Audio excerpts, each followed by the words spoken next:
Amanhã é para sempre, resumo do capítulo 159. Gonçalo pergunta a Artêmio se foi Oregon que planejou o sequestro de Liliana. Artêmio diz que Oregon não tem envolvimento nisso e ressalta que o desaparecimento de sua filha foi planejado por ele e por uma pessoa que o ajudou a construir seu castelo de mentiras, Bárbara Greco, a assassina de Montserrat e mãe de seus filhos. Gonçalo arregala os olhos e se mostra assustado com a revelação de Artêmio.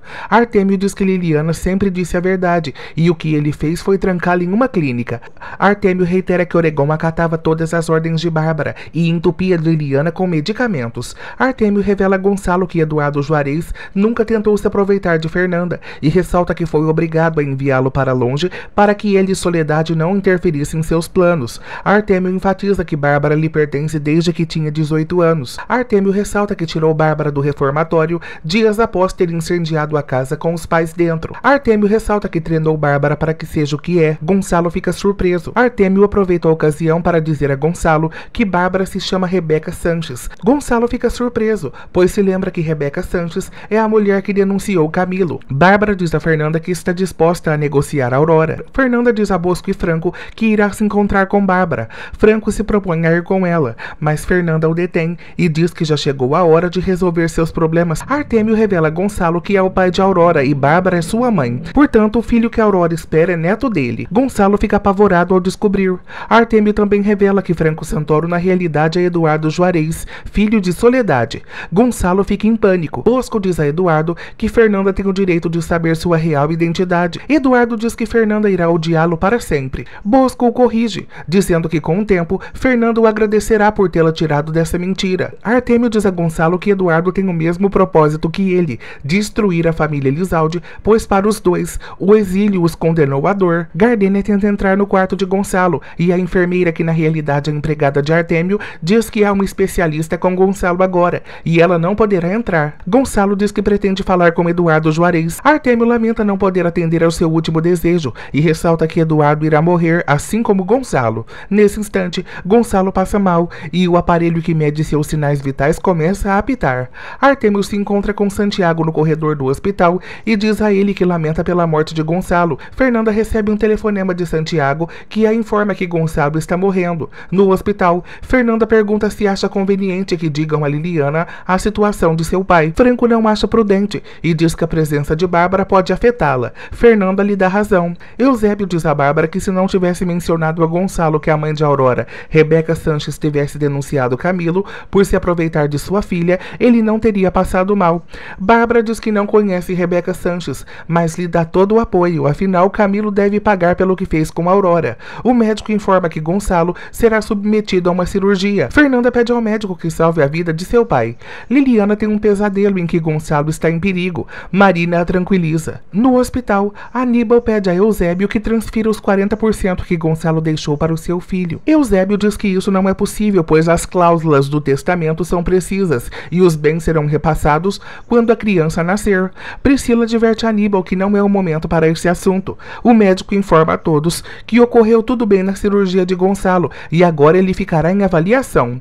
O médico aconselha todos a irem para suas casas descansar, mas Fernanda opta por ficar no hospital. Após todos irem embora, Santiago revela a Fernanda que Artêmio Bravo foi o responsável pela crise de seu pai. Fernanda fica aflita. Santiago ainda revela que ele disse que o próximo a morrer seria Franco Santoro. Fernanda fica chocada. Minutos depois, ao saber do ato de Artêmio, Franco propõe a Fernanda que contratem seguranças para que fiquem na porta do quarto de Gonçalo. Fernanda concorda e diz que só assim poderá ir tranquila ao encontro de Adriano. Sozinha, Bárbara diz que não precisa de Fernanda, pois tem um recurso infalível para resgatar Aurora e promete que tanto Santiago quanto Fernanda não a verão mais. Fernanda pede 2 favores a Franco, sendo o primeiro que a leve para falar com Artêmio Bravo e o segundo que depois dessa conversa ele desapareça para sempre. Franco fica desconcertado e Fernanda diz que a vida de Santoro corre perigo, pois Artêmio alertou a Santiago. Bárbara diz a Artêmio que Adriano se tornou uma pedra no sapato deles,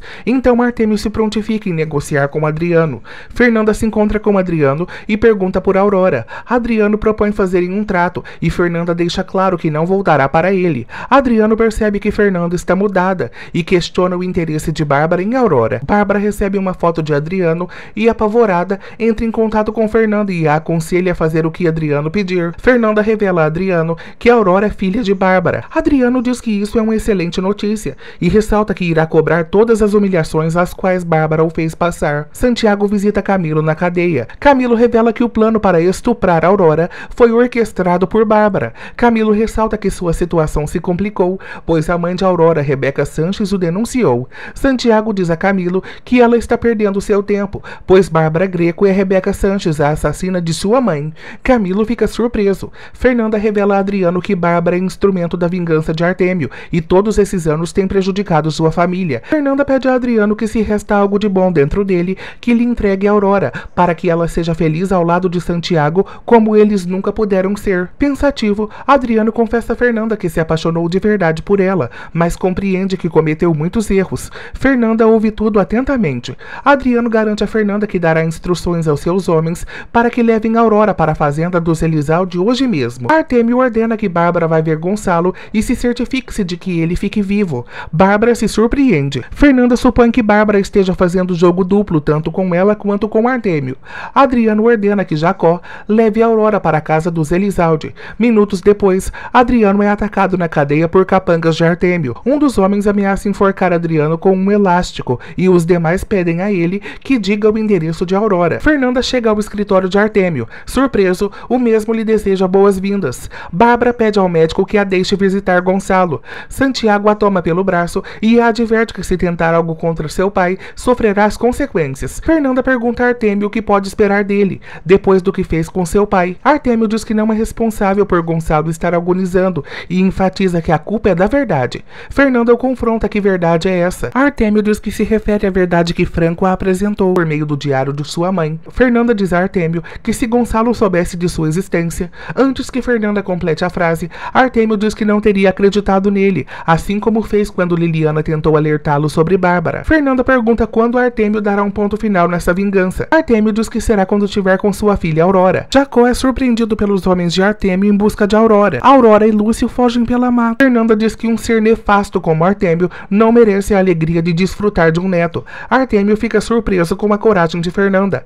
Bárbara visita Gonçalo no hospital. Gonçalo acorda e começa a chamá-la de assassina. Fernanda pede a Franco que a leve à delegacia, pois irá denunciar Bárbara pelo assassinato de sua mãe. Franco diz que será a testemunha de Fernanda. Fernanda o confronta como irá assinar a denúncia, como Franco Santoro ou Eduardo Juarez. Eduardo fica surpreso com a pergunta.